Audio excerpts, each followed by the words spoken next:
Because you don't have time to cock your arm in a surprise attack, bursting's effectiveness doesn't come from the rotational power of the torso. Instead, it's driven by the legs, which hurl you forward into your opponent. Both the block and the strike land with 300 pounds of force, more than enough to collapse the windpipe or fracture the delicate bones of the face. Doing the 360 defense requires you keep your body in motion at all times, using your arms to defend different angles of attack.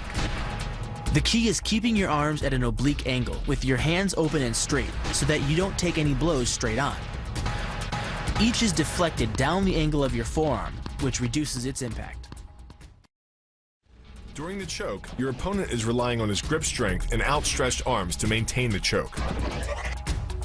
The strength of your back and shoulder muscles is greater than the applied force of your opponent's hold, so it doesn't take much to break his grip. And the closer your hands are to your own neck, the greater the leverage. The disarm is basically a judo wrist lock and uses many of the same principles. By pulling your attacker forward as you turn, he loses his balance, giving you control of his wrist. The barrel of the gun then becomes a lever, allowing you to take the gun. Because you are using the muscles of your torso, which can deliver up to 10 times more force than the muscles of the wrist, the disarm works against an opponent who is much stronger than you.